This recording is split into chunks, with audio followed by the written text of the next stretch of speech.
नमस्कार, मैं सलोनी नांदे और आप देख रहे हैं केसरी उजाला न्यूज। महाराष्ट्र के कोल्हापुर में दो समुदाय के बीच झड़प हो गई। पूरा मामला विशालगढ़ किले के अतिक्रमण को लेकर हुआ है। इस हिंसा में पुलिसकर्मी भी घायल हुए हैं। कोल्हापुर जिले में स्थित विशालगढ़ किले पर पिछले कुछ वर्षों से अतिक्रमण हो रहा है। इसी को लेकर पूर्व सांसद संभाजी राजे ने इस किले पर हुए अतिक्रमण को हटाने की मांग को लेकर विशालगढ़ अतिक्रमण हटाओ अभियान शुरू किया था। इसी के तहत सोमवार को उन्होंने अपने समर्थकों को चलो विशालगढ़ का संदेश दिया, जिस पर कांग्रेस के वरिष्ठ नेता विजय वडेट्टीवार ने विशालगढ़ पर हुए हिंसा के बारे में अपनी प्रतिक्रिया दी है। उन्होंने कहा कि वहां जो दंगा हुआ वह खास समुदाय के लोगों को निशाना बनाने के लिए किया गया था। जाति और धर्म के नाम पर वहां हिंसा की गई। वहीं विशालगढ़ के कुछ दूरी पर स्थित गजपुर इलाके में भी कुछ घरों, गाड़ियों और धार्मिक स्थलों पर पथराव किया गया। विशाळगडावर अतिक्रमण काढण्याच्या नावाखाली झालेली घटना ही अत्यंत दुर्दैवी असून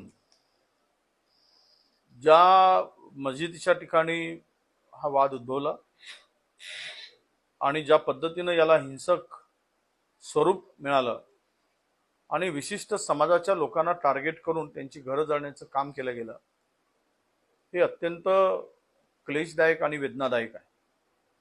अतिक्रमण काढत असताना संपूर्ण मोर्चा जो हिंसक होता तो विशाळगडाच्या पायथ्याशी असलेल्या गावावर गेला आणि तेथील गावामधील लोकांच्या घरं जाळण्यापर्यंत, मोटारसायकली आणि गाड्या पेटवण्यापर्यंतची मजल गेली। मला वाटतं की ही दंगल किंवा ह्या घटना सरकारच्या पायाखालची वाळू घसरल्यामुळे सरकारने गेलेली पद सुधारण्यासाठी जातीय तणाव निर्माण करून, हिंदू मुस्लिम असा वाद निर्माण करून स्वतःची पोळी शेकण्याचं पाप करतायत, हे आता स्पष्ट झालेलं आहे। हे आता लपून राहिलेलं नाही आणि निवडणुकीच्या तोंडावर अशा जाती आणि धर्मामध्ये दंगली घडवून आणून जो सपाटून मार यांना लोकसभेमध्ये महाराष्ट्रात मिळाला किंवा मार खावा लागला, आता यातूनच अशा प्रकारची जातीय तणावातून